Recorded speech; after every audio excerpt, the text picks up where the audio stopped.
সংস্কৃতি চাবলৈহে আহিছিল মোৰ যেটো গীত মাত বিলাক খুব ভাল লাগে আমাৰ কুৰুক হওক বা বিভিন্ন আদিবাসী কালচাৰৰ যেটো প্ৰগ্ৰাম বিলাক নাচ গান বিভিন্ন আইটেম বিলাক মোৰ প্ৰতি মোৰ বহুত এটা এট্ৰাকচন আছে আৰু হেতু মই চাবলৈ খুব ভাল পাওঁ আৰু মোৰ নিজৰ আপোন আপোন যেন লাগে আমি বড়োলেণ্ডত ইমানখিনি জনগোষ্ঠী আছে আৰু এই জনগোষ্ঠী বিলাক একেলগে পাই পেলাই আমি খুব আনন্দিত হৈছো এই বড়োলেণ্ডখন অকল বড়োসকলৰ নহয় এই বড়োলেণ্ডটো আমাৰ এই বড়োলেণ্ডত বসবাস কৰা বড়ো অসমীয়া গুৰ্খা আজি কুৰুক যিমান জনগোষ্ঠী আছে সকলোৰে বড়োলেণ্ড হয় গতিকে আজি এই কুৰুক ভাষা বড়োলেণ্ডৰ ভাষা হয় এই কুৰুক ভাষাটো জীয়াই ৰখা আমাৰ দায়িত্ব হয় আমি এই কুৰুক ভাষাটো জীয়াই ৰাখিব লাগিব আমাৰ নিৰ্দিষ্ট বক্তা ডাঙৰীয়াই কৈছে যে এই ভাষাটো প্ৰায় 50 লাখ মানুহে এই ভাষাটো কয় আৰু এইটো অকল ভাৰতত নহয় এইটো নেপালত বাংলাদেশত ভূটানত কুৰুক ভাষা কোৱা মানুহ আছে তো সেইটো আমাৰ সকলোৰ কাৰণে এটা গৌৰৱৰ বিষয় আৰু সেইটো তেখেতে কৈছে যে ঝাৰখণ্ড আৰু ওয়েস্ট বেংগলত কুৰুক ভাষা সেকেন্ড ল্যাঙ্গুয়েজ হিচাপে চলি আছে গতিকে আজি অসমক বসবাস কৰা আমাৰ যিখিনি কুৰুক জনসংখ্যা আছে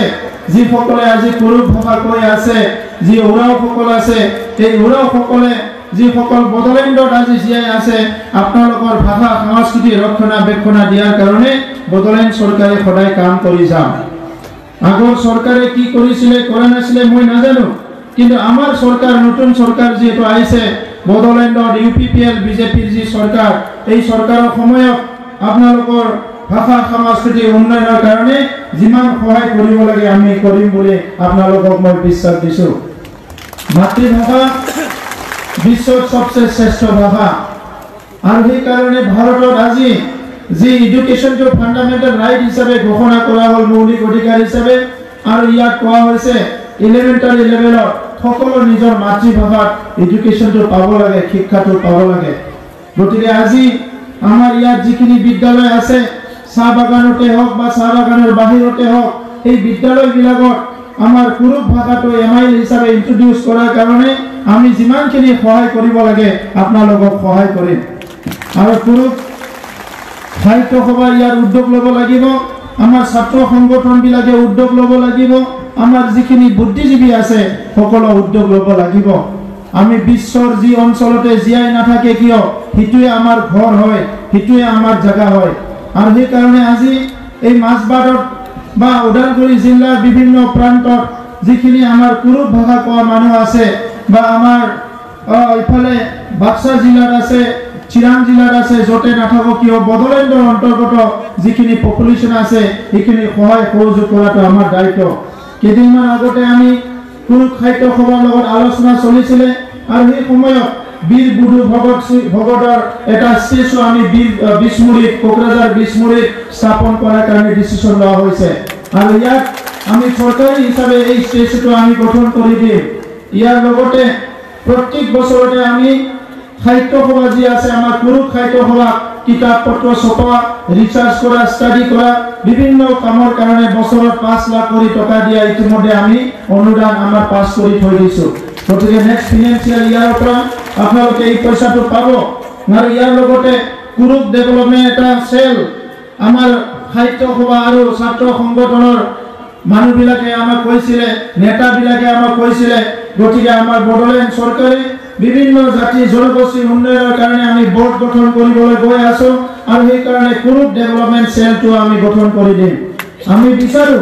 বড়োলেণ্ডৰ সকলো জাতি জনগোষ্ঠী নিজৰ সম মৰ্যাদা আৰু অধিকাৰ লৈ জীয়াই থকা কোনো এটা জাতি জনগোষ্ঠীয়ে যাতে ইয়াত আইসোলেটেড বা ডিপ্ৰাইভ বঞ্চিত লাঞ্ছিত মানে ফিল কৰিব লগা নহয় অনুভৱ কৰিব লগা নহয় এই কাৰণে আমি কাম কৰিম বড়োলেণ্ডৰ এটা সময় আছিল জাতি জনগোষ্ঠীৰ মাজত ভেদাভেদ সৃষ্টি হৈছিল হিংসা হৈছিল বিভিন্ন পৰিবেশ পৰিস্থিতিৰ মাজত বড়োলেণ্ড চলি আছিল এই 3 মাহত নতুন চৰকাৰ অহাৰ পিছত স্থায়ী শান্তি আনাৰ কাৰণে আমি কাম কৰি আছো সকলোকে শান্তি লাগে নিৰাপত্তা লাগে আৰু ইয়াৰ লগতে সম মৰ্যাদা সম বিকাশ লাগে আৰু এই বিকাশৰ পথত আজি চাবলৈ গলে আমাৰ বাগিচাত থকা মানুহবিলাকে বহুত বঞ্চিত হৈ আছে যিখিনি হাৰত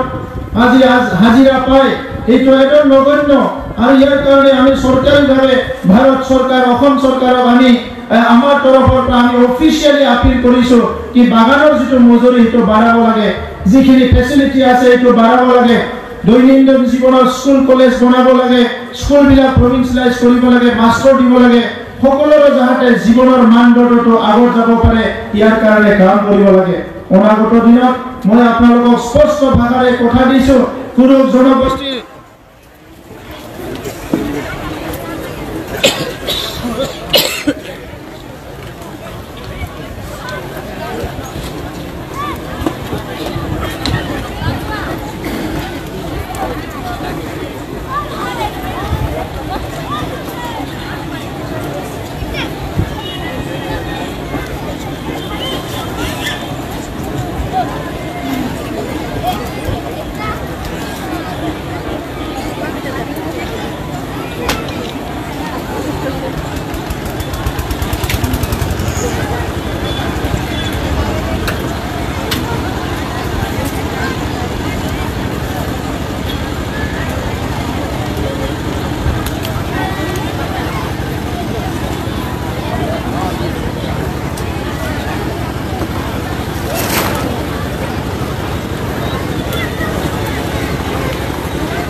কুৰুক জনগোষ্ঠীৰ